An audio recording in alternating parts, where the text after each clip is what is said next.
Au Burkina Faso, pour ceux qui suivent l'actualité, le colonel Moussa Diallo a été élevé au grade de général par le capitaine Ibrahim Traoré. Ensuite, il a été nommé chef d'état-major. Tout à fait. Mais Moussa Diallo est Peul. Il est Peul.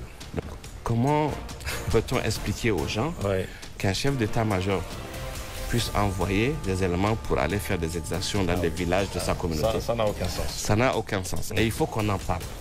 La femme du général Assimi Goïta est Peul. D'accord. Donc, on ne peut pas expliquer que le général Assimi Goïta, aujourd'hui, puisse envoyer des éléments pour aller exterminer des villages de la communauté de sa femme et de ses enfants. Tout à fait.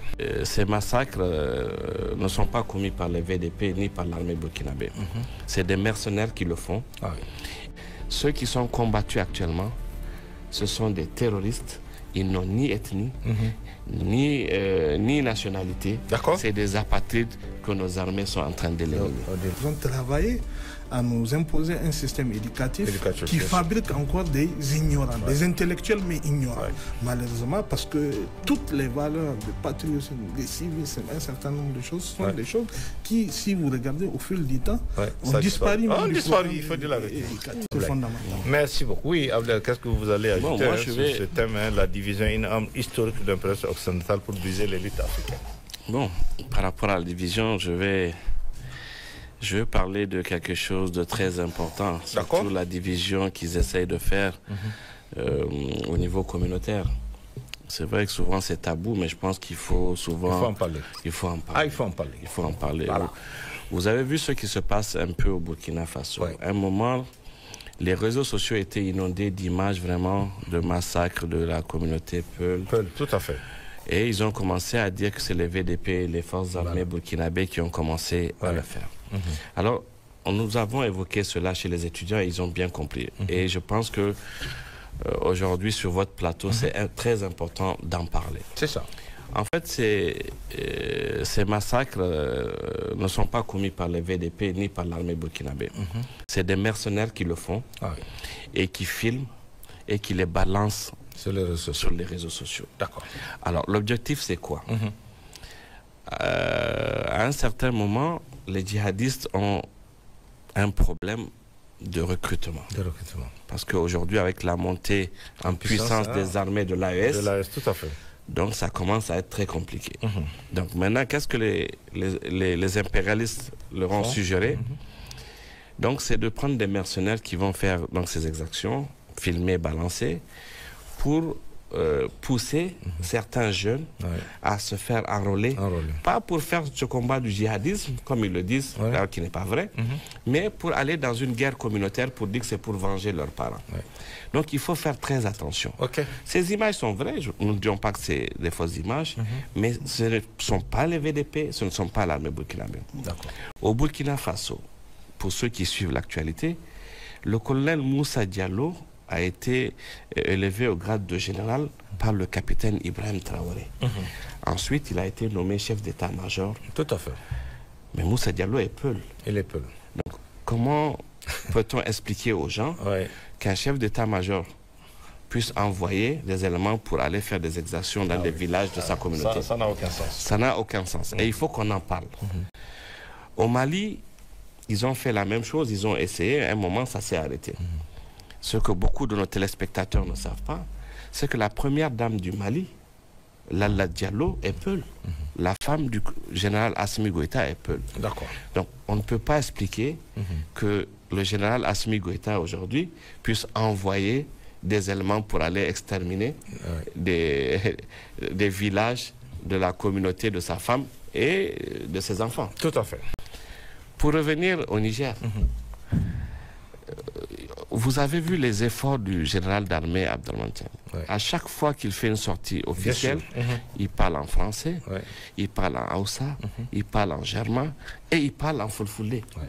C'est un message fort pour montrer que ce qui se passe dans nos pays, ce n'est pas, c'est au-delà, c'est pas des problèmes ethniques ou autres. C'est un combat qui se fait contre le terrorisme. C'est ça. Et pour rappeler à vos téléspectateurs, le premier décret que le général Tchani a eu à signer, C'est le décret portant nomination du ministre directeur de cabinet qui est Peul. Ah oui, d'accord. Dans notre région, on n'a pas ce problème. Oui, tout à fait. Donc, il faut qu'on fasse très attention. Ceux qui sont combattus actuellement, ce sont des terroristes. Ils n'ont ni ethnie, ni nationalité. C'est des apatrides que nos armées sont en train d'éliminer. Donc, il faut faire très attention. Et aujourd'hui, nous sommes dans un contexte spécial. Nous parlons de la Confédération des États du Sahel qui va aller au-delà. Nous espérons que ça va aller jusqu'à la fédération. C'est ça. Nous reprenons les discours des pères des indépendances, comment aller vers l'unité africaine, comment aller vers les États-Unis d'Afrique. Lorsqu'on se dit panafricaniste, donc normalement, la vision doit être au-delà des considérations ethniques, régionalistes. Il faut voir plus loin. D'accord. Voilà ce que je voulais dire. Merci. On va... Et ce qui favorise toutes ces manipulations, c'est d'abord l'ignorance. L'ignorance. C'est pour cela, d'où l'importance de ces conférences de sensibilisation. Parce qu'ils profitent de l'ignorance pour véritablement induire beaucoup de gens en erreur. Tout à fait. Et les amener à comprendre qu'au fait, le plus important dans la vie, c'est avoir à manger. Le bien matériel. Le bien matériel, quoi. Tout le reste, c'est secondaire.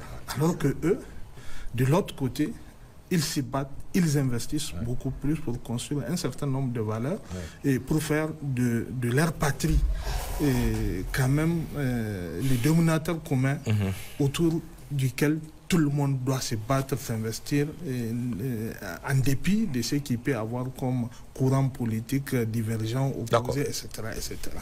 Donc, il y a cet aspect-là. Et pour renforcer cette ignorance, ils ont travaillé à nous imposer un système éducatif qui fabrique encore des ignorants, des intellectuels mais ignorants.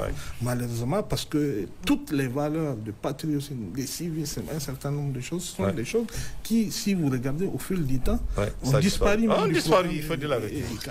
Et donc, les gens ne sont plus attachés à leur patrie, les gens ne sont pas capables de se sacrifier, les gens ne sont pas capables, etc. Tout ça là, donc, c'est également ce qu'ils ont réussi à faire. Voilà pourquoi, aujourd'hui, quand vous regardez la dynamique actuelle de notre pays, et les assises ont fait des recommandations dans ce sens-là.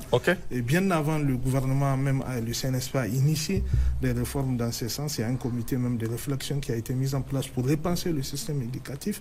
Donc, il faut que le système éducatif soit adapté à nos réalités socioculturelles, à nos valeurs, que ce système puisse contribuer vraiment à faire en sorte que on crée un nouveau Nigérien, un nouveau citoyen, n'est-ce pas, qui puisse véritablement être un défenseur ardent de son pays.